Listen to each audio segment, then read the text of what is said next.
Hey y'all, Dennis here, Muddy Water Search and Recovery.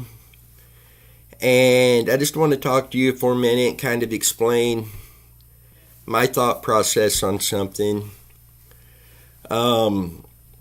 Several cases that we've worked on have been classified as runaways. These are typically 13 to 16-year-old teenagers. But when the flyer comes across to us, or we're reading up on it, we see that they are classified as typically missing endangered runaways. I have said many times in our videos, me personally, I'm not comfortable putting that classification on any case without knowing 100% that is the case. And even then, I'm still not comfortable with it. And I don't want anybody to think that I'm trying to say law enforcement messed up or they do it wrong. That's not what I'm doing here. They have their way of doing things on that helps them. This is just me and my personal thoughts on this. I have had the fear that I would come on and say, so-and-so is missing, 14, 15-year-old is missing, and it's classified as a runaway, so this individual run away from home, let's keep our eyes open. My fear is that instead of them actually running away, there's more to it.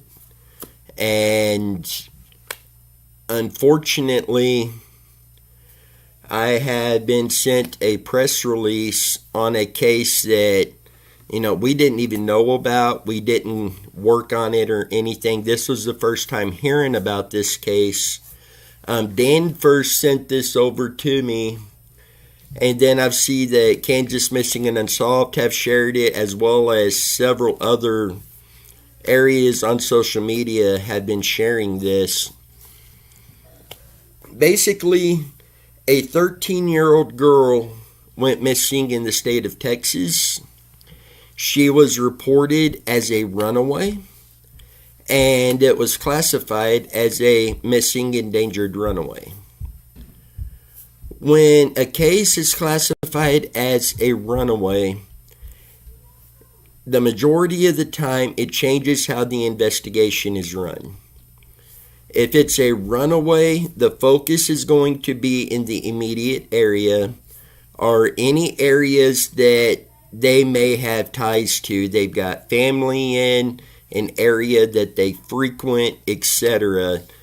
Those areas are going to get the focus. And if an officer goes out on patrol, he keeps his eyes open for that individual. And that is generally the extent of it, unless more information comes in to lead officers to a specific location.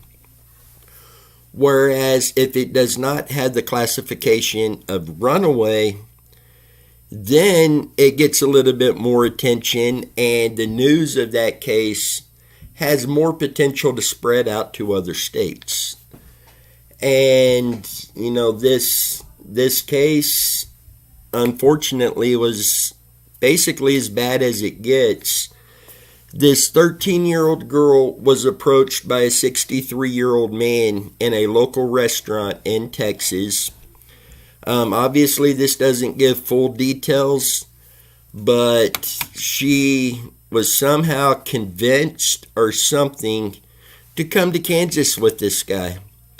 And there wound up being two 63-year-old men who brought this 13-year-old girl from Texas to liberal Kansas.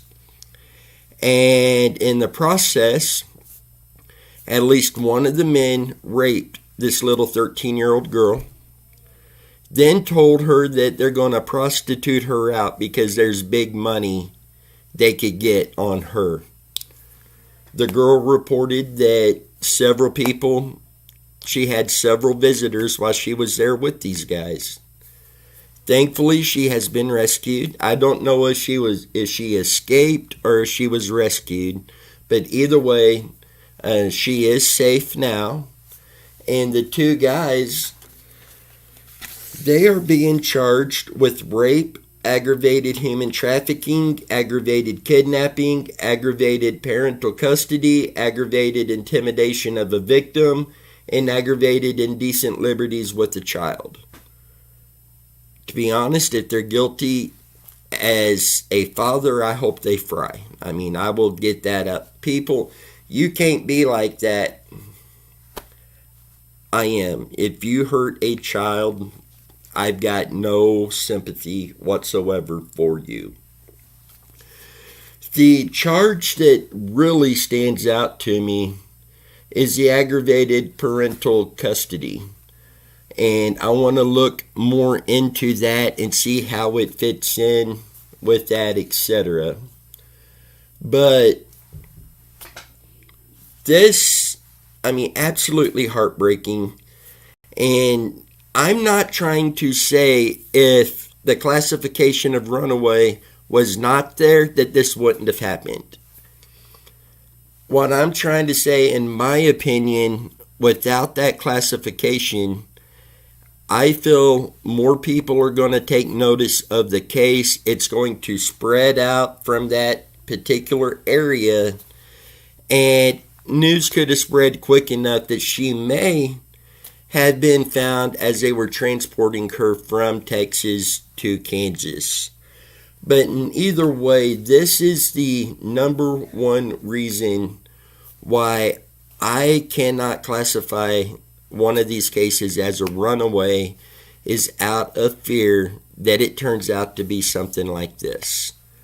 And even if she let the note that she's running away, that's still not enough for me to say, yes, this is just a runaway, because so many things can happen. You know, I think some of these cases may potentially start out as a runaway. When you're 13, 14, 15 years old,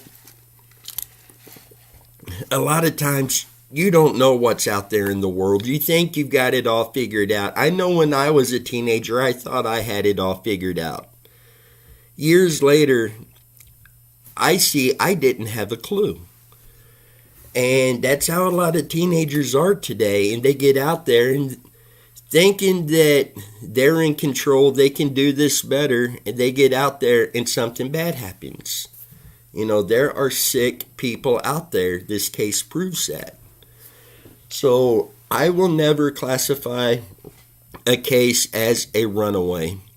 I may say it's suspected they may have run away, but I will never say, hey, this is a runaway, unless I know 100% that to be the case. All the trafficking charges on this case, we are working on a trafficking awareness video that we will be releasing probably here in about 3 weeks or so. We've got several cases that appear they could tie into trafficking, and then this one here, reading this, we are going to have a trafficking awareness video released in the next few weeks.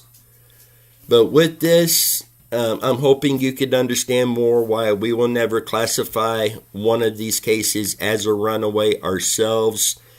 And we dig into these cases just the same as we do for any other case that we receive, just out of fear that this is going on and it's not just a runaway. So I'm kind of hoping that you can understand this a little bit better and our stance on this, where we're coming from. Comment down in the comments and let me know your thoughts on this. With that, until next time, you guys stay safe, and let's see what we can do to help bring some of these people home.